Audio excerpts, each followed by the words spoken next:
오늘 말씀의 제목은 여호와의 율법입니다. 율법, 법대로 하자.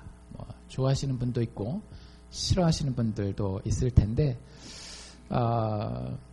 기독교의 율법 하면 여러분들이 가장 대표적으로 알고 있는 것이 오늘 우리가 읽은 십계명이죠. 그렇죠?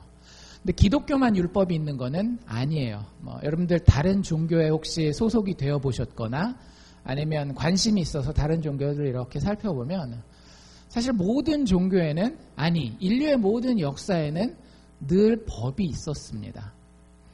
과연 그 법이 우리의 구원과 어떻게 관계가 되는지 우리는 특별히 믿음의 사람들이라고 이야기를 하기 때문에 그것에 대해서 오늘 한번 이야기를 해보려고 해요. 예수 믿는데 성경에 나오는 율법이라는 건 뭔가? 가끔 가다가 교회 가면 우리가 그냥 믿음으로만 구원받는다 그러는데 굳이 이렇게 법이 있어야 되는 건가? 이런 질문도 가끔씩 마음속에 들 수 있는데 과연 구원받는다라고 했을 때에 율법이라고 하는 것이 우리에게 어떤 영향을 미치는지. 근데 여러분들 이것을 잘 알잖아요? 그러면 여러분들의 인간관계가 달라집니다. 진짜로. 구원에 있어서 율법의 역할을 제대로 깨닫는 사람은요. 남편과 아내의 관계가 달라져요. 부모와 자식의 관계가 달라져요. 많은 경우에는 신앙생활 따라하고 신앙생활에서 율법을 제대로 이해하지 못하기 때문에 신앙생활은 신앙생활대로 그리고 거기에서 흘러나오는 하나님의 복을 그대로 연결해서 가정이나 인간관계, 친구관계로 가져가지 못하는 경우가 참 많이 있어요. 그러니까 오늘 말씀을 통해서 여러분들 한번 잘 생각해 보시고 이게 구원받는 자에게 율법이구나 라고 하는 걸 잘 깨달아 가실 수 있는 시간이 되실 수 있기를 바랍니다. 제가 먼저 퀴즈를 하나 내죠. 나라 이름을 맞추시는 겁니다. 실존하는 나라니까 여러분들의 상식을 잘 이렇게 동원해서 이 나라의 이름을 맞추시면 됩니다. 이 나라의 별명은 Fine Country예요. Fine Country. I'm fine 하면 무슨 뜻이에요? 나 참 괜찮다, 좋다 이런 얘기잖아요. 그러니까 나라가 어떤 나라라는 얘기예요? 참 괜찮은 나라예요. 근데 여러분들 영어 공부를 좀 해보신 분들은 fine이라고 하는 단어가 좋은이라는 뜻 말고 다른 뜻이 있다는 걸 좀 아실 거예요. 영어 단어 fine의 다른 뜻이 뭐죠? 벌금이라는 뜻이 있습니다. 그래서 여러분들이 이렇게 잘못해서 교통사고 딱지하고 하면 이렇게 뛰는 것들 있잖아요. 그런 걸 다 fine이라고 얘기를 해요. 그래서 이 나라를 부를 때 이 나라가 참 fine해요. 괜찮아요. 살만해요. 국민소득이 평균이 5만 불이 넘어요. 그러니까 미국도 5만 불이면은 그나마 어느 정도 살 만큼 생존은 가능한데 그 힌트를 조금 더 드리면 아시아에 있는 나라인데 5만 불이 넘어요. 대한민국은 아직 3만 불이 안 됐습니다. 그러니까 대한민국보다 잘 사는 나라죠. 그렇죠? 국민소득이 5만 불이 넘고요. 진짜 파인한 나라예요. 아주 괜찮은 나라고 길거리를 가면 아주 깨끗합니다. 그리고 밤에 애들이나 여자들이 혼자 걸어 다녀도 절대 걱정 안 하고 치안이 너무 잘 돼 있어요. 그러니까 파인 컨트리죠. 근데 그 파인이 또 다른 의미가 뭐가 있더라고요? 벌금이라는 의미가 있는데 이 나라에 여러분들이 혹시 관광을 가신다면 이 나라의 벌금 제도를 정확하게 알고 계셔야 돼요. 예를 들면 이런 일들이 있습니다. 여러분들 여기는 알칸사니까 지하철이나 버스를 탈 일이 없잖아요. 근데 이제 뉴욕이나 이런 대도시에 살아보신 분들은 지하철을 타보시고 한국에서는 많이 경험해 보셨을 거란 말이에요. 지하철을 가다가 배고프면 어떻게 해요? 이렇게 빵도 꺼내서 먹고 이러잖아요. 거기서는 지하철에서 음식을 먹으면 미국 달러로 350달러입니다. 뭐가? 벌금이. 여러분들 350달러, 말이 350불이지 만약에 8불씩 번다라고 해보세요. 며칠 벌어야 돼요? 이게 보통 일이 아니에요. 지하철에서 음식 먹으면 그 나라에서는 얼마라고요? 350불 날아가는 겁니다. 350불. 꼭 기억하십시오. 가끔 가다가 여러분들 이렇게 빵 먹고 이렇게 봉투 이렇게 과자 봉투 이렇게 버리잖아요. 거기선 그거 걸리면 얼마인지 아세요? 700불입니다. 그것도 초범이 700불이에요. 재범은 더블 1,400불을 내야 돼요. 만약에 세 번째 걸렸다. 그럼 벌금 다 내고 이렇게 팻말을 들고 서 있어야 됩니다. 나는 쓰레기를 버린 아주 나쁜 놈입니다. 완전히 가문의 망신이죠. 가문의 망신. 그러니까 뭐 여러분들 그 나라 가서 관광 제대로 하시려면 그 법을 잘 알고 잘 지켜야만 되는 그런 나라입니다. 뭐 쓰레기 버리는 게 그런 거니까 도로에다 침 뱉고 이것도 똑같아요. 도로에다 침 뱉는 것도 700불. 두 번째 걸리면 1,400불. 참 신기한 것 중에 하나는 뭐냐면 여러분들 중에 혹시 지금 껌 씹으시는 분들 계세요? 이 나라에서는 껌을 씹으면 700불. 이유가 뭐냐면 껌을 씹는 사람은 언제든지 그 껌을 길거리에다가 뱉을 가능성이 있는 사람이라는 거예요. 그래서 쓰레기 버리는 사람과 똑같은 벌금을 매깁니다. 얼마? 700불. 재범은 1,400불을 내는 거예요. 그러니까 뭐 대단한 나라죠. 길거리가 더러울래요? 더러울 수가 없습니다.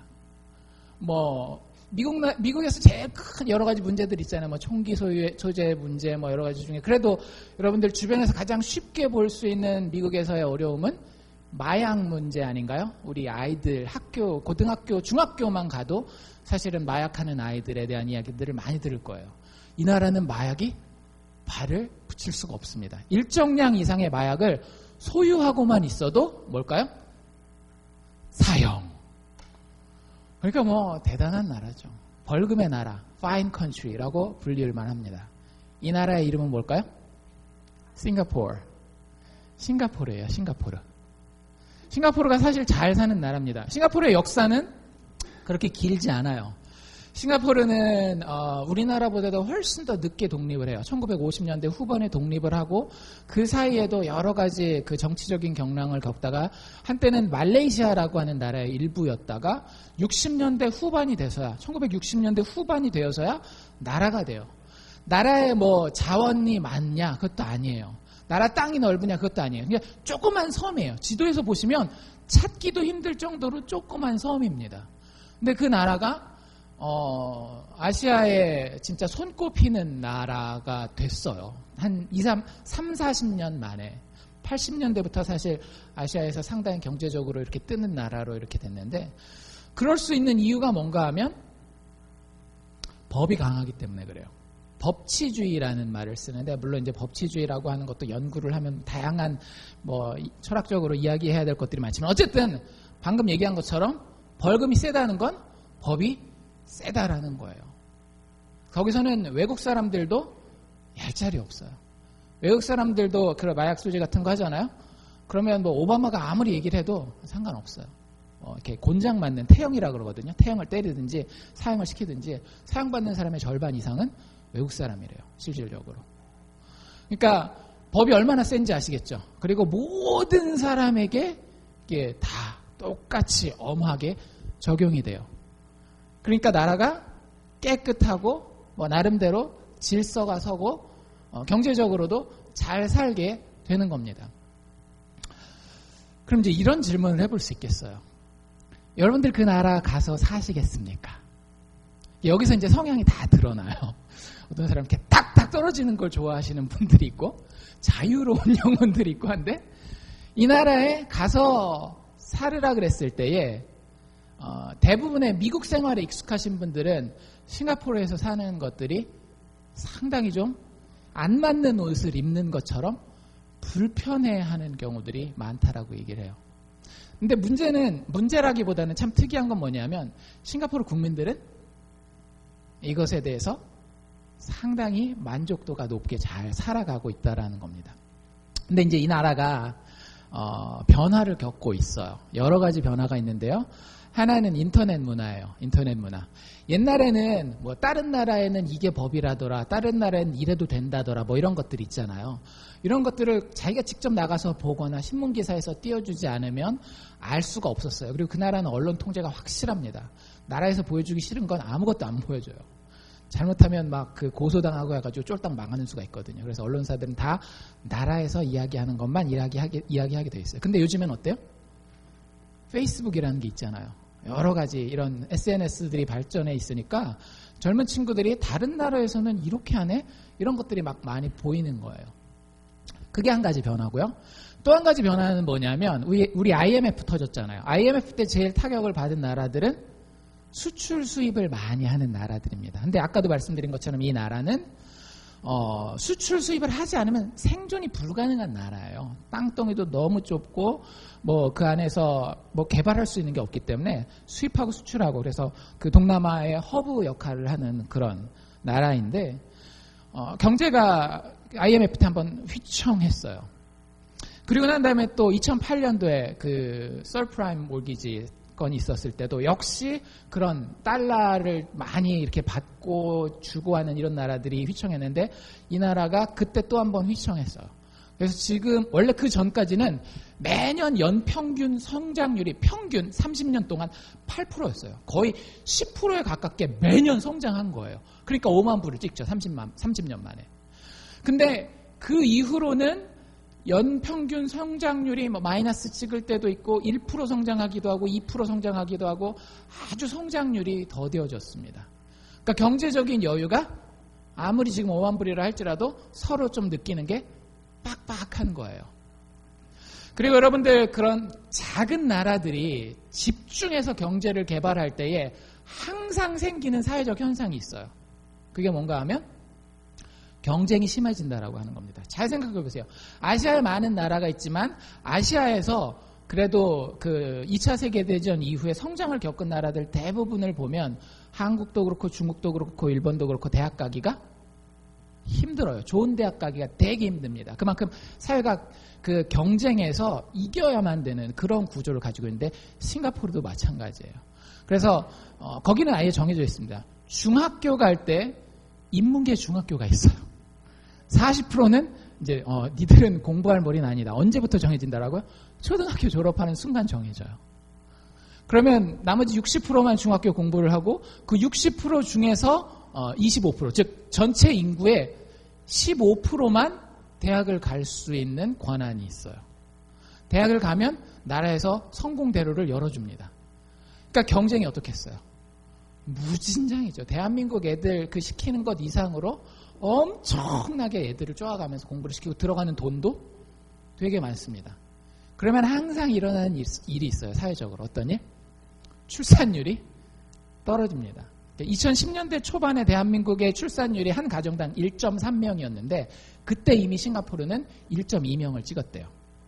그러니까 인구가 어떻게 된다는 얘기예요?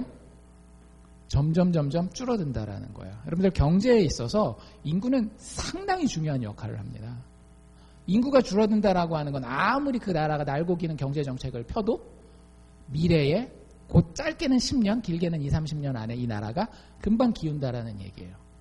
그리고 해야 되는 일들이 있잖아요. 기본적으로 뭐 길거리 청소라든지 뭐 정화조 청소라든지 뭐 여러 가지 일들인데 그 일을 해야 될 인구가 절대적으로 부족하게 되니까 그 다음에 자연적으로 나오게 되는 현상은 뭘까요? 외국인 노동자들을 들여오기 시작하는 겁니다. 근데 외국인 노동자들은 여기 그 1년 평균 소득이 얼마라고요? 5만 불이라고 얘기했잖아요. 한 달에 얼마씩 벌면 5만 불입니까? 대충 계산해서 한 5천 불 정도 벌면 이 사람들 평균 한 달 버는 거라고 생각하시면 돼요. 외국인 노동자 한 달에 얼마 받을까요? 500불 받습니다.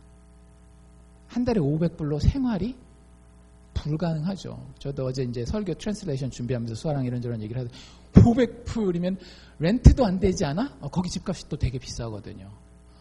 렌트도 안 되는 거예요. 그러니까 그 외국인 노동자들은 보통 와서 이제 메이드 같은 경우 집에서 이제 식모 역할 해주고 뭐 이제 험한 일들 하는데 주로 먹고 자는 거는 안 해요. 그 500불은. 그 500불은 그냥 다 집에다 우리도 옛날에 그런 시절이 있었잖아요. 외국에 나가서 돈 벌어가지고 집에다가 다 한국에다가 보내주는. 잠은 어디서 자느냐? 현관의 바닥에서 자거나 부엌 바닥에서 자요. 주인집에서 식기니는 줍니다. 근데 딱 물 한 컵 빵 한 조각 끝이에요. 그렇게 살아요.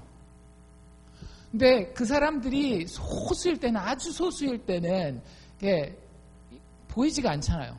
근데 아까 얘기한 것처럼 자기네 나라 인구가 늘어나지 않으니까 이 사람들이 점점 늘어나서 인구가 한 3분의 1 정도, 거의 절반에 이제 육박해 간다라고 합니다. 조금 있으면. 그러니까 이런 것들이 그 사회를 변화시키는 요인들이 되는 거예요. 사회에서 지나치게 가난하게 사는 사람들이 인구가 막 늘어나는 것과 그 다음에 경제적인 발전이 더뎌진다라고 하는 것. 그리고 본인들이 못 보던 것을 인터넷이라는 것을 통해서 자꾸 보게 되니까 지금까지는 거의 100%에 가까운 국회의원을 84명인가 뽑는데 여당 사람들이 82명이에요. 그럼 말 다 했죠. 야당은 1명이나 2명 정도 뽑히는 거예요. 그러니까 그런 나라가 이제는 변화를 겪으면서 지금까지는 다 법을 지키는 게 좋은 것이야 라고만 생각했었던 사람이 법을 지켰기 때문에 우리가 이만큼 잘 살고 법을 지켰기 때문에 이렇게 나라가 깨끗하고 라고만 생각했었던 사람들이 다른 생각을 하기 시작합니다. 지금 싱가포르가 그 상태에 있어요. 아직도 다수는 법을 지키는 것만으로 만족하긴 하지만 근데 외국 그 언론사들이 들어가서 인터뷰를 하기 시작하잖아요. 그럼 이런 얘기들이 나와요. 벌금 아까 얘기했잖아요. 벌금이 참 집요합니다. 그리고 태형이라는 게 있어가지고 태형이 이거 곤장 맞는 거거든요. 근데 이게 쉽지 않아요. 어느 정도 쉽지 않는가 하면 이 태형을 만약에 음주운전 3번에 적발되면 태형을 6대거든요. 그러면 그거 맞는 게 너무너무 힘들대요. 저 끝에서 여기까지 막 일단 뛰어옵니다. 때리는 사람이. 그리고 온 힘을 당해서 정확하게 가장 아픈 곳을 가격한대요. 그 사람 그게 잡이에요. 그리고 매일 그걸 연습해요. 정확하게 그 자리를 때릴 수 있도록. 그래서 그 한 번에 그걸 다 맞지 못하는 경우가 많답니다. 그 앞에 옆에 의사가 딱 있어가지고 의사가 이 사람 생명에 지장이 있을 것 같으면 오늘 2대만 때렸으니까 돌아가세요. 언제 집에 전화 올지 몰라요. 막 이런 불안감 가운데 살아야 되는 나라인데 그런 태형도 아직 존재하고 있는데 그 나라에서 어느 정도까지 집요하게 이 법을 집행하는가 하면 나라의 법이 여러분들 집에 들어와서 여러분들 집에 화분의 개수를 세고 화분 밑에 있는 물바지를 빼서 그 물바지에 모기 유충이 몇 개 있는가를 세서 정해진 개수보다 모기 유충이 많이 있으면 여러분들에게 그 벌금을 집행할 수 있는 나라가 이 나라예요. 참 집요하죠. 그러니까 이렇게 무서운 법 집행과 집요하게 벌금을 매기는 이유에 대해서 많은 사람들이 의문을 품게 생기는 거예요. 아직 그 나라의 다수는 아니지만. 그러면서 한 인터뷰를 보니까 이렇게 얘기를 했더라고요. 국가가 지금 이런 무자비한 태형이나 집요한 벌금을 매기는 이유는 사람들에게 두려움을 주기 위함이다. 자기들 내에서 이런 생각을 하는 사람들이 나타나기 시작한 거예요. 그래서 어떤 사람들은 그냥 우스갯소리로 그래요. 싱가포르는 잘 사는 북한이다. 그러니까 잘 살긴 하는데 법이나 이런 걸 보면 정치나 이런 것들을 보면 거의 북한과 같다라고 얘기를 해요. 여러분들 제가 조금 어떻게 보면 길게 필리핀이 아니라 이 싱가포르 얘기를 드리는 이유는 이겁니다. 사실 많은 사람들이 법을 지키는 이유는 성경의 율법을 차지하고라도 많은 사람들이 법을 지키는 이유는 이 인터뷰에서 그 사람이 했던 그 이유예요. 두려움 때문에. 내가 이걸 지키지 않으면 내 삶 가운데에 참 큰 손해가 있기 때문에 어쩔 수 없이 지키는 거예요. 우리가 횡단보도에서 신호등을 지키는 것이나 여러 가지 법들을 지킬 때에 만약에 누가 나를 보고 있지 않다라고 한다면 지나갈 수 있는 마음이 우리에게 얼마든지 있잖아요. 그건 거꾸로 우리에게 뭘 보여주는 건가 하면 내가 이 법을 어겼을 때는 누군가 나를 잡아가지고 나에게 해를 가할 것이라고 하는 두려움을 가지고 그 법을 지킨다라고 하는 것을 보여주는 겁니다. 근데 안타깝게도 기독교 경전인 성경에 그 법이 빠지지 않는다라고 하는 거죠. 그리고 가장 대표적인 그 법을 진술해 놓고 있는 구절 중에 하나가 오늘 우리가 읽은 출애굽기 20장 말씀입니다. 출애굽기 20장은 하나님이 우리에게 이야기하는 요구하는 하나님의 법을 아주 분명하고 간결하게 10가지로 이야기해 놓고 있습니다. 우리 이걸 뭐라고 부른다라고요? 십계명이라고 부른다라고요. 여러분들 십계명을 예수 믿는 사람들, 교회 다니는 사람들은 알고 계셔야 됩니다. 제1계명은 뭐예요? 저희 방금 읽었잖아요. 나 외에 다른 신을 섬기지 말라. 2계명은 새긴 우상을 만들지 말라. 3계명 내 이름을 망령되이 여기지 말라. 4계명 안식일을 기억하여 거룩히 지키라. 5계명 내 부모를 공경하라. 6계명 살인하지 말라. 7계명 이게 7계명 맞나요? 예, 간음하지 말라. 그 다음 도적질하지 말라. 그 다음 거짓말하지 말라. 그리고 마지막 10계명이 남의 것을 탐내지 말라. 사실 여러분들 우리가 알고 있는 고대부터 이어져 온 대부분의 법들이요 여기에 근거하고 있습니다. 그리고 그 당대에 이스라엘 사람들이 살던 시대에 많은 나라들이 이런 비슷한 것들을 자기네들의 사회의 근간으로 삼고 있어요. 당연하지 않겠어요? 살인하지 말고, 간음하지 말고, 도적질 하지 말고, 거짓말하지 말고, 뭐 이런 것들 당연히 사회가 지탱되기 위해서는 필요한 것들이에요. 하나님은 그것이 하나님의 뜻이라고 하나님의 백성들에게 분명히 이야기하고 있습니다. 율법의 내용을 조금 더 성경에서 특별히 이야기하고 있는 율법의 내용을 조금 더 자세히 살펴보면 10계명은 계명은 10개지만 사실은 그룹으로 묶으면 2개의 그룹으로 나뉘어지게 됩니다. 몇 계명부터 몇 계명까지? 제1계명부터 제4계명까지는 누구에 대한 계명이에요? 하나님에 대한 계명입니다. 한마디로 요약하면 하나님을 사랑하라예요. 하나님이 하나님의 백성에게 요구하는 첫 번째가 뭐라고요? 하나님을 사랑하라고 하는 겁니다. 그럼 몇 계명부터 몇 계명이 남아요? 5계명부터 나머지 10계명. 이거는 뭘 한마디로 요약하면 뭐라고 얘기를 할 수 있을까요? 내 이웃을 내 몸과 같이 사랑하라는 거예요. 하나님이 하나님 백성들에게 명령하시는 것 2가지. 누구를 사랑하라? 하나님을 사랑하라. 내 마음과 뜻과 정성과 힘을 다하여 내 하나님 여호와를 사랑하라. 2번째 뭐라고요? 내 이웃을 내 몸과 같이 사랑하라라고 하는 거예요. 조금 더 자세히 본다라고 하면 1계명에서 4계명은 하나님 우선순위를 아주 강력하게 우리에게 명령하고 있습니다. 제가 몇 번 말씀드렸지만 여러분들 하나님은 인생에 반드시 1순위가 되어야 합니다. 왜냐하면 하나님만이 변치 않는 선이시기 때문에 그래요. 만약에 우리 각자가 선이 되면 항상 어떻게 될까요? 선이 기준이 다 다르기 때문에 공동체라는 것이 존재할 수가 없어요. 항상 적이 있고요. 항상 미움과 다툼이 있을 수밖에 없습니다. 그런데 하나님만은 변치 않는 절대선이에요. 뭐 그것에 대해서는 조금 이따가 다시 한번 설명해 드리겠지만 그 하나님이 최고의 우선순위 있어야 되는 겁니다.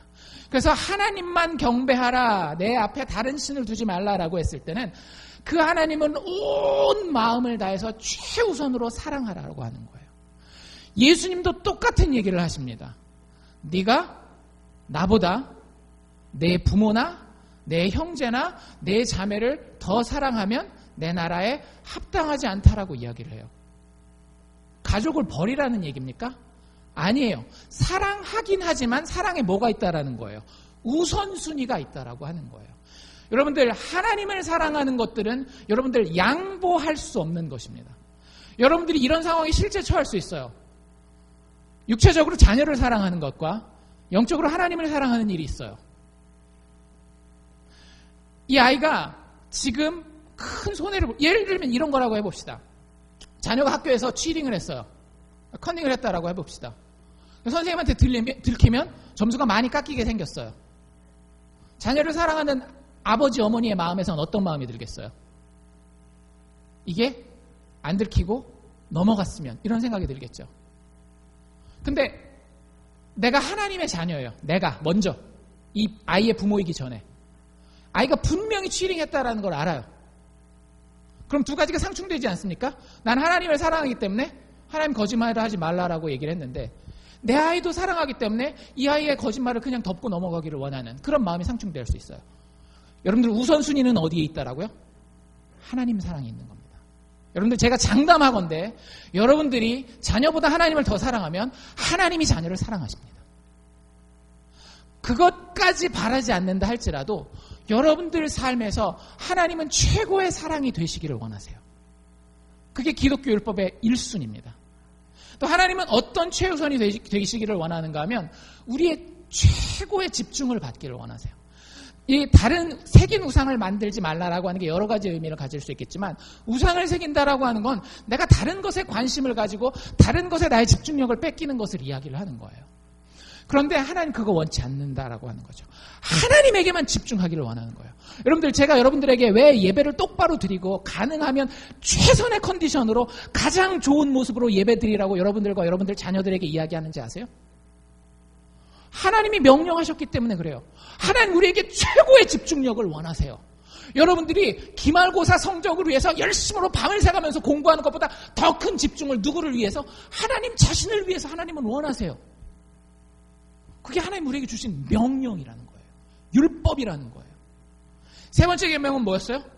내 이름을 망령되이 여기지 말라 그랬죠. 여러분들, 하나님은 우리의 친구만 되는 분은 아닙니다. 하나님은 우리의 주인이에요. 주님 우리가 얘기를 하잖아요. 하나님은 우리의 존경을 받을 만한 분입니다. 우리가 많은 사람들을 존경하고 많은 법 제도를 존경하지만 그 중에 최우선을 두어서 존경해야 되는 분이 바로 하나님이라고 하는 거예요. 네 번째 계명은 뭐였어요? 안식일을 기억하여 거룩히 지키라고 얘기를 하죠. 안식일을 지키는 거 주일날 나와서 예배 드리는 거라고 생각하시면 여러분들 큰 착각입니다. 안식일을 기억하여 거룩하게 지키라는 건 토요일 지키라는 얘기였거든요. 우리 토요일날 예배 안 드리잖아요. 무슨 요일날 예배 드려요? 일요일날 예배 드리잖아요. 일요일날 예배 드리는 이유는 그 안식의 완성이 예수 그리스도의 죽음과 부활을 통해서 완성되었기 때문에, 예수 그리스도의 부활하신 요일이 일요일이기 때문에 우리가 예배를 일요일날 드리는 거예요. 예수 그리스도의 죽음과 부활 이후에는 예수 믿는 모든 사람들에게 모든 날이 안식일입니다. 월요일부터 금요일뿐만 아니라 토요일, 주일 모든 날이 예수를 기억하고 그 안에서 만족과 평안을 누릴 수 있는 권리가 있는 게 그리스도인들이에요. 모든 날이 안식일입니다. 그런데 안식일을 지키라는 얘기가 계속 강조되는 이유가 뭔가 하면, 여러분들 안식일의 가장 큰 특징이 뭡니까? 안식일 율법의 가장 큰 특징이 일하지 않는 거예요. 여러분들 가게 하시는 분들은 분명히 아실 거예요. 내가 7일이라는 것과 6일이라는 것의 돈의 차이를 분명히 아실 겁니다. 근데 하나님 그걸 구약 백성들에게 못하게 하셨어요. 왜? 니들이 6일 해도 살 수 있어. 누구를 신뢰하면? 나를 신뢰하면. 광야에서도 그러잖아요. 만나를 따먹는 것조차도 어떻게 해요? 일요일부터 금요일까지만 따게 하고 토요일을, 안식일에는 따지 못하게 해요. 니들이 따지 않아도 먹을 거야. 그럼 여러분들 이거예요. 여러분들 자녀한테 여러분들이 내가 12월 25일 크리스마스가 되면 자전거 사줄게라고 여러분들이 얘기를 했어요. 여러분들을 신뢰하는 자녀는 그걸 믿고 잘 참아 기다립니다. 여러분들을 신뢰하지 못하는 자녀는 어떻게 할까요? 내일 아침에 일어나면 엄마 진짜 자전거 사줄 거야? 그 다음날 일어나면 정말 안 까먹었지? 사줄 거지? 계속 그러는 거예요. 신뢰하는 자녀는 그게 부모가 약속한 게 있으면 자기가 굳이 내가 100점을 맞아야 될 이유도 없고 굳이 내가 부모님 심부름해야 되는 게 아니에요. 그런 것과 상관없이 부모가 사주기로 약속해 줬으니까 그냥 그 약속을 믿고 믿은 대로 내가 그날까지 기다리기만 하면 됩니다. 그게 신뢰라고 하는 것이고 그게 안식일의 계명이에요. 사실은. 그래서 하나님 최우선순위, 하나님을 최우선적으로 사랑하고 하나님께 최우선적으로 집중하고 하나님을 최우선적으로 존경하고 하나님을 가장 많이 신뢰하는 것, 이것이 하나님이 우리에게 원하는 율법입니다. 나머지 5계명에서 10계명은 이웃사랑이라고 얘기를 했는데, 이웃사랑하니까 너무 이렇게 막 추상적으로 그냥 도덕적이고 구름 잡는 듯한 이야기라고 생각하실 수 있는데, 이렇게 생각하시면 돼요. 여러분들, 하나님이 하나님 백성들에게 다른 사람을 대할 때 원하는 태도는 뭐냐 하면 자기 중심적으로 살지 말라라는 겁니다. 누구 중심적으로 살아야 돼요? 타인 중심적으로 살아야 돼요. 여러분들 결혼을 했어요. 남편과 아내가 같습니까? 다릅니까? 달라요. 여러분들이 자식을 낳았어요. 자식이 사는 문화와 내가 사는 문화가 같아요? 달라요? 달라요. 그런데 우리는 항상 누구 것을 주장해요?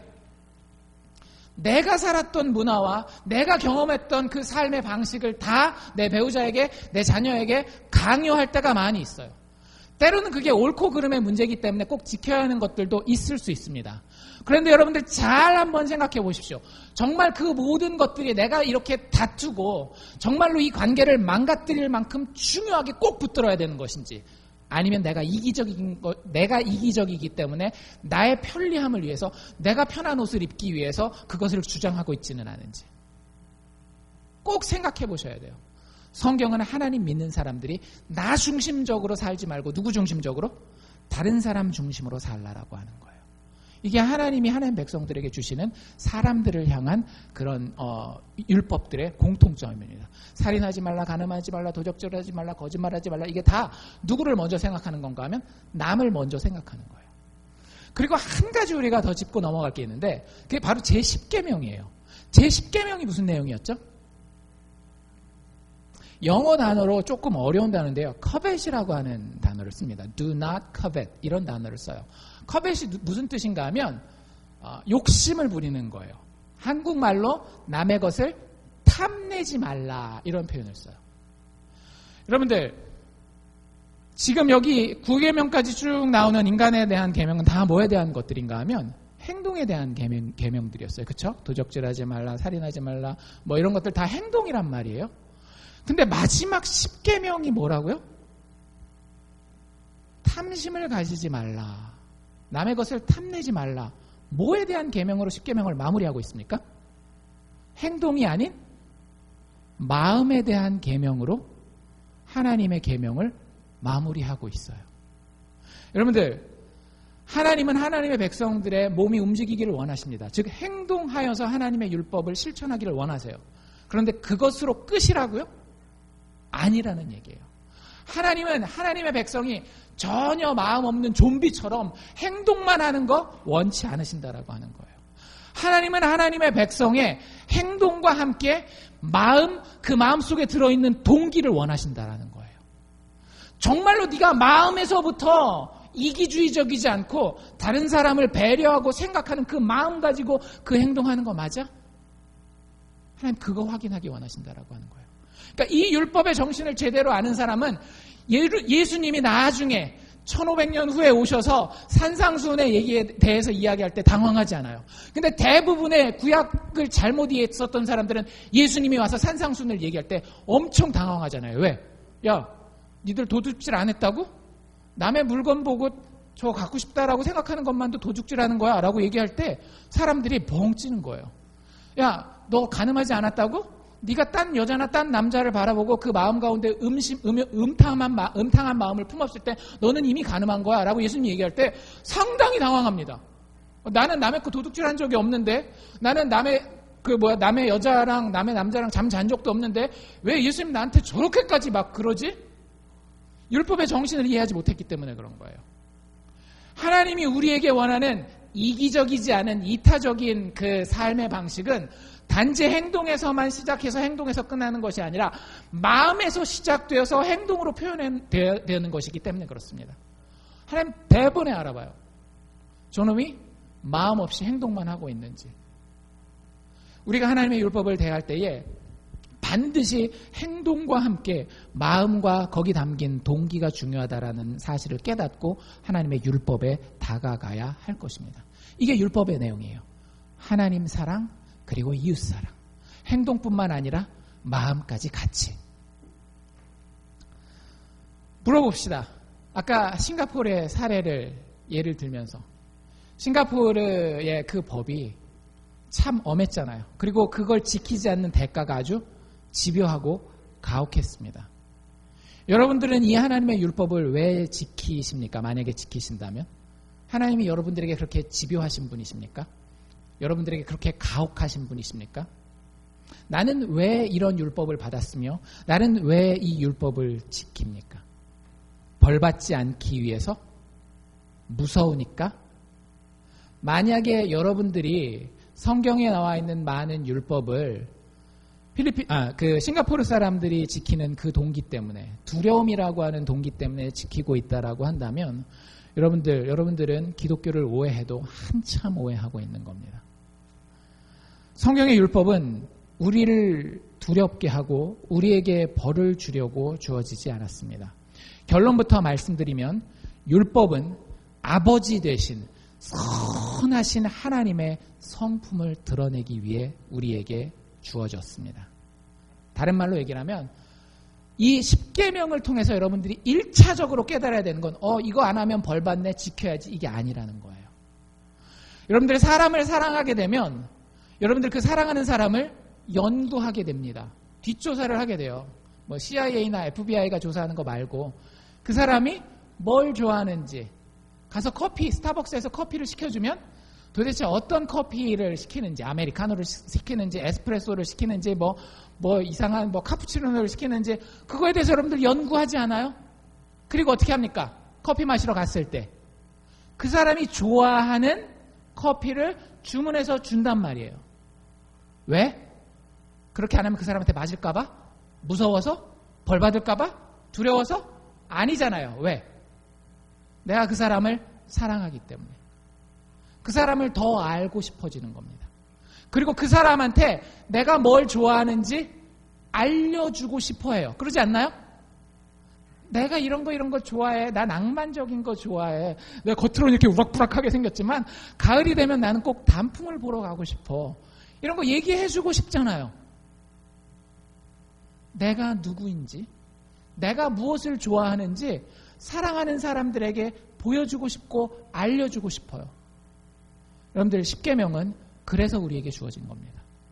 우리에게 겁을 주고 우리에게 벌을 내리기 위한 도구가 아니라 하나님이 우리를 사랑하시는 아버지 되시기 때문에 여러분들에게 우리 정말 아름답게 사랑하자. 근데 내가 이걸 좋아해. 라는 걸 알려주고 싶으신 거예요. 그래서 그것을 잘 따르면 어떨까요? 그 관계가 더 풍성해지고 예수 믿는 게 너무 좋은 거예요. 하나님의 복이 내 삶 가운데 철철 흘러 넘치는 게 체험이 되는 거예요. 여러분들, 그게 율법입니다. 예수 믿는 자에게. 제 말이 거짓말이 아니에요. 성경에 그대로 나와 있어요. 우리가 읽은 부분 중에 그 새긴 우상 만들지 말라는데 이런 얘기가 나와 있습니다. 하나님이 자기 자신을 5절에 보면 뭐라고 얘기하고 있어요? 나 여호와 너의 하나님은 어떤 하나님인즉? 질투하는 하나님인즉. 여러분들, 질투는 누구 사이에서 일어나는 일이에요? 모르는 사람 사이에? 재판관과 피고 사이에? 아니잖아요. 질투는 누구 사이에 일어나는 일이에요? 사랑하는 사람들 사이에 일어나는 거예요. 지금 내가 널 사랑하잖아. 너도 나를 사랑해야 되지 않겠어? 이런 그 사랑하는 관계를 전제하고 있는 겁니다. 나는 질투하는 하나님인즉 뭐라고 얘기를 하는가 하면 나를 미워하는 자를. 참 신기하지 않아요? 나쁜 일을 하는 자는이 아니에요. 나를 미워하는 자는. 하나님과의 관계에 있어서 계속 설명되고 있는 거예요. 나를 미워하는 자는 그 죄를 갚되 아비로부터 아들까지 몇 대 동안? 그냥 4대에 끝내는 게 아니라 하나님을 미워하는 자는 몇 대까지? 3대, 4대까지 하나님이 죄를 없다 하지 않으신다. 무슨 얘기예요? 벌 주신다는 얘기예요. 쉽게 얘기하자면. 하나님 참 뒤끝 장렬이시다. 이렇게 생각하실 수 있어요. 근데 여러분들, 거기서 끝나지 않잖아요. 그쵸? 6절까지 가봐야 돼요. 6절에도 착한 일을 하는 사람들은 이렇게 얘기를 해요? 아니죠. 뭐라고 얘기를 해요? 나를 사랑하고. 근데 사랑하는 것이 마음으로만 끝나지 않아요. 사랑하고 난 다음에 어떻게 해요? 내 계명을 지키는 자에게는 3, 4대까지 은혜를 베푸느니라. 맞아요? 아니죠. 제가 잘못 읽었죠. 3, 4대까지 내가 너를 심판하리라 얘기했던 것과 여기 비교해서 만약에 공평하려면 3, 4대까지 내가 은혜를 베풀고 축복을 베풀리라 해야 되는데 그러지 않아요. 뭐라 그래요? 1000대까지 은혜를 베풀리라. 하나님 너무 불공평하시네요. 왜 혼내는 건 조금만 혼내는 거 막 축복하고 은혜를 베푸시는 건 많이 베푸시나요? 왜 그래요? 남이 아니기 때문에 그래요. 우리 아버지시기 때문에 그래요. 아버지가 여러분들한테 아무리 삐졌어도 여러분들을 버릴 수가 없는 겁니다. 아무리 자식이 내 가슴에 대못을 박아도 부모는 그 자녀를 버릴 수가 없는 거예요. 부모가 이놈의 자식 너 그거 잘못했으니까 다리 몽둥이가 부러지도록 내가 때려줘야지. 말은 그렇게 하고 그렇게 때린다 할지라도 그 마음은 자기 마음이 더 깨지는 거예요. 네가 여기서 이 잘못한 거 하나만 돌이켜. 그럼 내가 있는 거 없는 거 다 퍼다가 줄게. 그게 이 표현이에요. 내가 너를 혼내는데 진짜 3, 4대까지 혼낸다?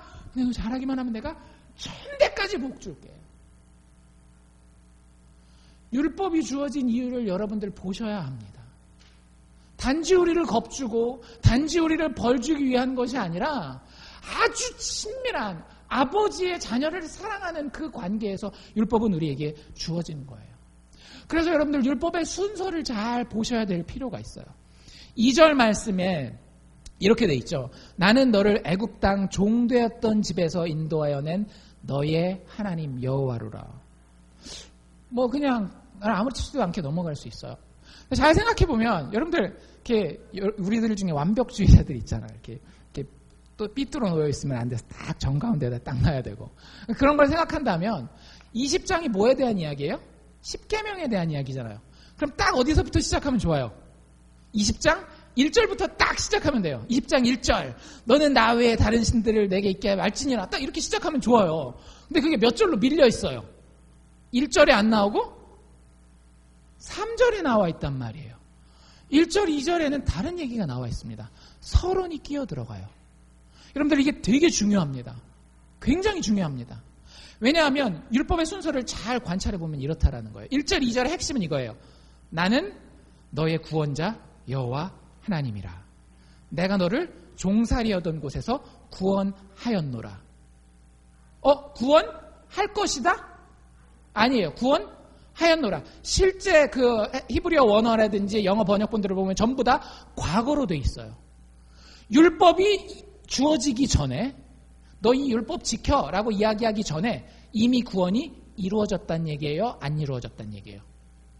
구원이 먼저 이루어지고 그 다음에 율법이 주어진다라고 하는 거예요. 그러니까 3절부터 십계명이 나오죠. 여기만 그렇게 나온 게 아니라 한 장 앞에 넘겨서 여러분들 19장으로 한번 가봅시다. 19장 4절부터 보면 똑같은 패턴이 나와 있습니다. 3절에 보면 너 가서 이스라엘 백성들에게 이렇게 얘기할 때 4절에 이렇게 얘기를 하는데요.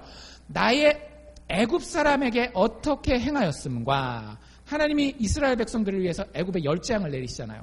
내가 애굽 사람들에게 어떻게 행하였는지 그리고 내가 어떻게 독수리 날개로 너희를 업어서 내게로 인도하였는지 한번 살펴보아라 라고 얘기를 해요. 이미 하나님은 하나님의 백성들을 독수리 날개에서 여러분들 업어가지고 왔다라는 건 뭐예요? 니들이 똥오줌 못 가리고 똥기저귀 오줌기저귀 하고 있을 때 어떻게 한 거예요? 하나님이 우리를 등에다가 업어가지고 그 위험한 곳에서 이 안전한 곳으로 다 업고 그냥 오셨다라는 거예요. 우리가 한 게 하나라도 있어요? 없어요? 우리가 한 게 아무것도 없어요. 여러분들 구원은 우리가 보탤 수 있어서 성취할 수 있는 것이 아닙니다. 하나님이 그저 우리를 불쌍히 여기시고 우리를 선택하셨기 때문에 우리가 거저 자격 없이 받는 게 구원이에요. 그래서 성경이 독수리 날개로 우리를 업어서 하나님이 데리고 나왔다라고 얘기를 하는 거예요. 그리고 난 다음에 뭐라고 얘기를 해요? 6절 맨 마지막에 가면 너는 이 말을 이스라엘에게 고할지라 하면서 그걸 확실하게 해놓고 나서 이제 율법을 들을 시간이 되었다 이렇게 얘기를 하는 거예요.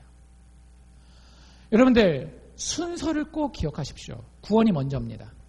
그리고 난 다음에 율법이에요. 여러분들 다른 모든 종교와 아니면 인간의 도덕적인 개념은 이거예요. 구원받기 위해서 율법을 지킵니다. 잘 되기 위해서 노력을 해요. 그렇죠? 기독교가 혁명적인 이유가 이거예요. 왜 우리가 전혀 세상 사람들과 다를 수밖에 없는가 하면 삶의 기본 원리가 다르기 때문에 그래요. 삶의 기본 원리는 다른 종교를 믿건 안 믿건 간에 내가 율법을 지켰기 때문에 내가 노력했기 때문에 구원을 받아요. 인생이 잘 풀려요. 근데 기독교는 전혀 다른 걸 얘기를 해요.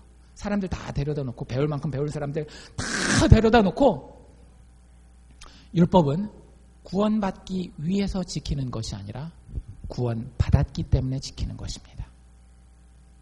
참 놀랍지 않나요? 여러분들 애들이 여러분들 자녀가 여러분들 말에 순종을 하는데 뭔가 항상 얻을 게 있어서 여러분들에게 순종한다라고 해봅시다. 기쁘시겠어요? 그럴 수가 없어요. 얼마나 배신감이 크겠습니까? 부모니까 그 공급을 끊지는 못하겠지만. 근데 마치 그것과 똑같다라고 하는 거예요. 우리가 하나님 앞에 율법을 지키는 것은 구원받기 위해 하나님 앞에 뭔가를 얻어내기 위해서가 아니라 하나님이 우리에게 모든 것을 주었어요. 뭘 주셨어요? 아들 예수 그리스도까지 주셨습니다. 여러분들 이게 안 믿어지면 크리스찬이 아닙니다. 이게 정말로 가슴 벅찰 정도로 믿어질 때 여러분 그제서야 예수 믿습니다라고 고백하셔야 돼요. 내가 오랫동안 교회 왔다 갔다 했기 때문에 내가 예수 믿습니다라고 고백한다면 여러분들 저의 목사로서의 역할은 여러분들 그게 아니라는 걸 얘기를 해주는 거예요. 예수님이 하나님의 선물인데 하나님이 죽지 않아도 되는 그분이 이 땅에 내려와서 나를 위해서 죽어주셨어요. 그리고 그것을 통해서 여러분들에게 선언하고 계세요. 지금도 내가 너의 모든 것을 책임질 정도로 너를 사랑한다. 나와 함께 사랑하자. 그게 여러분들 가슴 뛰고 있다면, 그게 여러분들의 가슴을 뛰게 한다면 여러분들 예수 믿는 겁니다. 근데 그게 아닌 내가 이렇게 하면 하나님이 이렇게 해주시지 않을까? 그렇기 때문에 나는 이런 율법을 이렇게 지키면서 착하게 살아야 돼 라고 생각한다라고 한다면 여러분들 단언하건대 예수 믿는 게 아닙니다. 율법은 그것을 위해서 주어진 게 아니에요. 율법은 마치 이것과 똑같습니다. 같이 걸어가는 아들의 어깨를 툭툭 치면서 야 임마 너 시험이 내일인데 이렇게 공부 안 하고 놀고 있으면 어떡해 하면서 어깨를 토닥토닥 치거나 좀 화가 나면 어떡해요? 등짝을 쫙 때리면서 야 임마 그래도 오늘 하루는 공부해야 될 거 아니야. 이게 율법이에요. 심판과 벌이 지배하는 것이 율법이 아니라 사랑과 배려와 은혜가 지배하는 것이 하나님의 율법이라고 하는 것입니다. 그래서 신약 성경은 이 율법을 기독교인들이 가지고 있는 이 율법을 뭐라고 묘사하고 하는가 하면 두렵게 하는 어쩔 수 없는 법이라고 이야기하지 않고 반대로 자유하게 하는 온전한 율법이라고 이야기를 해요. 여러분들 예수 믿는 사람들에게 10계명은요. 성경에 나와 있는 여러 가지 계명들만 착하게 살아라 이런 얘기들 다 나와 있긴 하거든요. 그건 우리를 되게 자유롭게 만들어줍니다. 왜? 내가 하나님이 아들 예수를 보내주시기까지 나를 사랑한 거 보고 그게 막 믿어져요. 내 사업도 내 자녀도 내 건강도 하나님이 그 안에서 어떻게 해서든지 책임져 주신다라고 하는 게 정말 너무너무 믿어져요. 그리고 그분이 나를 사랑하신 그게 너무 좋은 거예요. 나도 그렇게 한번 사랑하면서 살아보고 싶은 거예요. 그래서 내 아내를 그렇게 사랑해요. 내 남편을 그렇게 사랑해요. 내 자녀를 그렇게 지도해요. 그렇게 하고 싶어요. 너무나 자유롭지 않나요? 여러분들 자유하게 하는 온전한 율법이 우리에게 있습니다. 그런 사람 행동할까요? 안 할까요? 행동하죠. 그래서 야고보가 이렇게 얘기해요. 자유하게 하는 온전한 율법을 정말로 들여보고 있는 자는 듣고 잊어버리는 자가 아니요 실행하는 자니 이 사람이 그 행하는 일에 하나님이 기억하고 있다가 복을 주시리라. 19장에 보면 그런 표현도 나와 있어요. 내 소유를 삼는다. 영어로 treasure라고 하는 거거든요. 여러분들 그 당시의 배경은 뭐냐면 황제가 모든 나라를 다스리는 거예요. 기본적으로 이 나라의 모든 건 누구 거예요? 황제 거예요. 그럼에도 불구하고 그 황제가 자기가 아껴서 자기 방에다가 보석상자에다 넣어놓는 따로 띄워놓는 그런 보물이 있단 말이에요. 그걸 얘기를 하는 거예요. 하나님이 우리가 하나님의 율법 가운데에 하나님과 사랑하는 마음으로 교제하면 하나님이 우리를 그렇게 온 우주를 소유하신 분이 그 우주를 다 제껴놓고 우리와 단둘이 만나서 너 정말 나한테 소중하다라고 이야기할 정도로 우리를 귀한 존재로 계속 키워가겠다라고 하는 게 하나님의 율법의 약속이라고 하는 겁니다. 여러분들 그 초대 가운데에 들어오실 수 있기를 바랍니다. 안 믿어지면 할 수 없죠. 목사로서 제가 기도하겠습니다. 근데 진짜 진지하게 기도하겠습니다. 이 교회에 발을 들인 모든 사람들이 정말로 이 은혜 가운데에 살고 죽고 다시 살 수 있도록. 영화 중에 Three Seasons라고 하는 영화가 있어요. 여러분들 대부분 다 모르실 텐데 저도 이번에 찾아보다가 발견한 영화인데 베트남 영화예요. 베트남 영화에 베트남 전쟁이 끝나고 난 이후에 힘든 나라 환경 가운데서 일어나는 여러 가지 스토리들을 에피소드를 묶어서 영화로 만들어 놓은 영화인데 여러 등장인물이 있는데 그중에 2명의 등장인물을 먼저 소개해드리기를 원합니다. 한 사람의 이름은 하이입니다. 이름이 하이예요. 하이. 그 사람의 직업은 뭐냐면 여러분들 옛날에 인력거라고 기억나세요? 이렇게 사람이 이렇게 끄는. 근데 요즘에 동남아시아에 가면 택시 같은 경우는 또 이게 비싸니까 택시를 사지 못하는 사람들이 자전거 이렇게 해가지고 앞에다가 사람 앉을 수 있게 해가지고 이렇게 사이클로라고 부르더라고요. 그걸 운전하는 사람이에요. 사이클로 운전사예요. 하이는. 근데 그게 돈벌이가 사실은 떼돈을 버는 건 아니에요. 그냥 하루하루 근근히 입에 풀칠하면서 살 수 있는 그런 잡입니다. 여자 또 등장인물이 하나 있는데 이 사람의 이름은 렌이에요. 이 사람의 직업은 매춘부입니다. 근데 이제 길을 한 동네에 살다가 길을 왔다 갔다 하면서 이 렌은 항상 그 새벽이나 이럴 때 보면 고급 호텔에서 나오죠. 자기 손님을 받고 호텔에서 이렇게 나올 때 우연치 않게 이 하이가 이 남자가 렌을 보고 첫눈에 반하게 돼요. 좋아하게 됩니다. 그리고 매일 퇴근하는 그 여자를 라이드를 줘요. 집까지 타고 갈 수 있도록 돈 안 받고. 그래서 친해집니다. 자기의 사랑 고백은 못했죠. 사랑 고백은 못했지만 이런저런 얘기를 해요. 이 여자도 일 끝나고 힘드니까 가면서 자기 얘기 주저리 하면서 이렇게 갑니다. 어느 날 하루는 이 여자가 그런 얘기를 해요. 자기한테 소원이 있다라는 거예요. 자기 소원은 뭔가 하면 베트남이라는 나라 여러분들 대충 아시면 더운 나라잖아요. 그리고 습기가 많고 찝찝합니다. 그러니까 에어컨이 이렇게 전기가 많지 않으니까 잘 지금 우리처럼 공급이 안 돼 있으니까 고급 호텔방에 가서 에어컨 시원하게 틀어놓고 어떤 남자도 나 방해하지 않고 편하게 쉬면서 잠 한번 실컷 자보는 게 내 평생의 소원이다라는 얘기를 해요. 그리고 나서 이제 점점 더 친해지니까 나중에는 이 렌이라는 여자가 부담스러워서 나는 더 이상 너를 못 만나겠다 해서 끊어요. 근데 그 하이라는 남자의 마음 가운데에 소원이 생겼어요. 무슨 소원일까요? 이 여자의 소원을 들어주고자 하는 소원이 생겼습니다. 근데 그 호텔에 데려갈 돈이 없는 거예요. 미국 달러로 한 50불 정도가 그 당시에 필요했다라고 얘기를 하는데 50불 정도가 없는 거예요. 그걸 자기는 매 하루 벌어서 하루 쓰는데 근데 영화니까 좋은 기회가 생깁니다. 그 마을에 인력거 경주 대회가 생긴 거예요. 사이클로 레이스가 딱 생긴 거예요. 그래서 그 대회에 나갔어요. 우승했겠어요? 못했겠어요? 당연히 우승을 해야 그 다음 얘기가 될 거 아니에요. 우승을 해요. 그래서 그 돈을 탁 벌었어요. 그래가지고 그날 그 여자가 나오는 그 호텔 앞에 딱 가서 기다리고 있다가 만납니다. 이 여자는 이제 더 이상 이 남자 얼굴을 안 보기로 했기 때문에 모른 척하고 지나가요. 자전거 타고 쫓아가면서 왜 요새 이렇게 나를 외면하느냐부터 시작해서 막 얘기를 해요. 이제 나는 너 더 이상 보기를 원치 않는다. 자꾸 이런 얘기를 하니까 나 여기 50불 있다 하고 그 돈을 딱 그 여자한테 줘요. 그러니까 이 여자가 직업정신을 발휘합니다. 그래? 그럼 빨리 하자. 호텔로 들어가요. 호텔로 들어가서 이 여자는 바로 옷을 벗을 준비를 합니다. 옷을 벗을 준비를 하는데 이 남자가 잠깐 기다리라 그러고 큰 박스를 하나 준비해서 그 여자한테 줘요. 열어보니까 이렇게 그 잠옷이에요. 잠옷. 그래서 그 잠옷을 그 자리에서 입으려고 그러니까 그러지 말고 들어가서 화장 다 지우고 이 잠옷 입고 그리고 나와라. 그렇게 얘기를 합니다. 그래서 여자가 들어가서 옷을 입고 탁 나와요. 내 앞에서 좀 걸어봐라 해서 걸어서 이렇게 보고 침대에 누우라고 얘기를 합니다. 그리고 나서 이 남자가 하는 말이 이 말이에요. 자. 난 네가 자는 걸 보고 싶어. 네가 말했던 그대로 난 내가 편안하게 이 시원한 방에서 아무의 방해도 받지 않고 자는 그 모습 그게 내 소원이야. 그걸 보는 게 내 소원이야. 이렇게 얘기를 해요. 이 여자가 당황하는 거예요. 이게 뭔가 있을 텐데 도대체 이 다음에 뭘 원하려고 나한테 이러는 거지?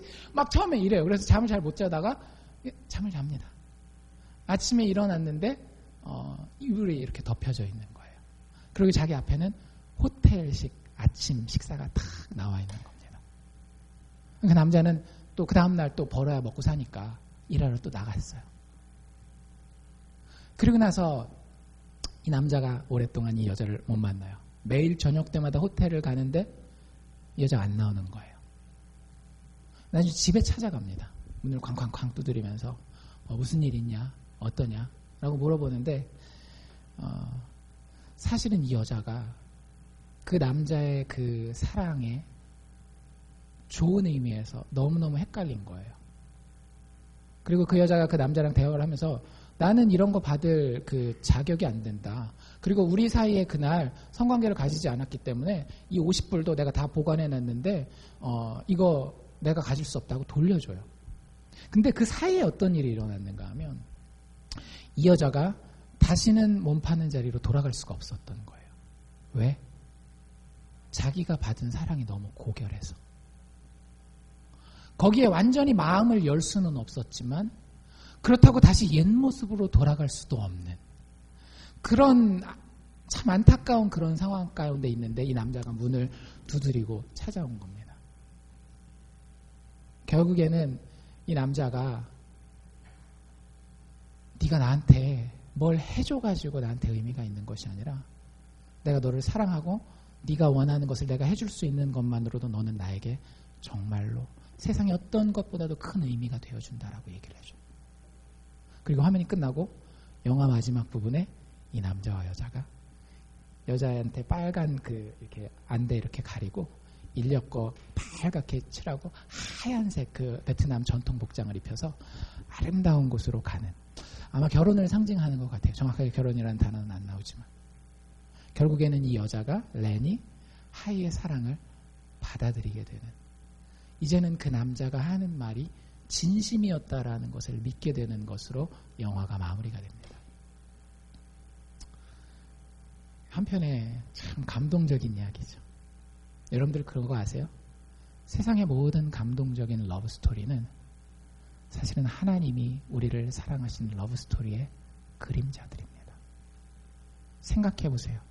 이 세상에 하나님도 없고 신도 없고 우리는 그저 원숭이가 진화해서 변한 그저 스타더스트, 그냥 먼지에서 우연하게 생겨난 존재라고 한다면 무슨 러브스토리가 있겠어요?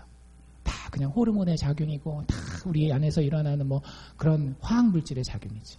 근데 그렇지 않아요. 우리에게는 오리지널 스토리가 있는 겁니다. 우리를 죽기까지 사랑하신 예수 그리스도를 보내주신 하나님의 사랑이 존재하는 거예요.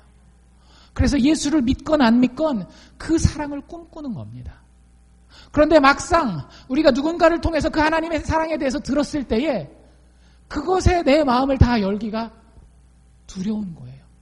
진짜 그래도 될까? 여러분들, 하나님 여전히 여러분들 기다리고 계십니다. 나의 사랑은 진짜야. 나의 은혜는 진짜야. 니들이 나를 향해서 지금 다시 침을 뱉어도, 니들이 나를 향해서 지금 다시 십자가에 못 박혀 죽으라고 얘기를 해도 난 죽을 거야. 나를 사랑하지 않겠니? 나에 대해서 더 알고 싶지 않아? 여러분들, 이것이 율법의 참된 의미입니다. 여러분들, 하나님을 사랑하십니까? 예수 믿으십니까? 예수 안에 드러난 그 하나님의 사랑이 여러분들의 마음을 감동시켜서 여러분들이 무슨 일을 하건 참 자유함과 참된 완전함 가운데에 인생을 담대하게 살 수 있는 원동력이 됩니까? 여러분들 그 자리에 계시면 참으로 축복받은 자입니다. 만약 아직 거기 아니에 있다면 하나님의 이 초대에 여러분들의 두 손 내밀고 두 발 다 들여서 주님, 내가 주님의 그 사랑에 나를 한번 맡겨보겠습니다 라고 다짐하고 인생을 새롭게 설계해 나가실 수 있기를 바랍니다. 기도합시다.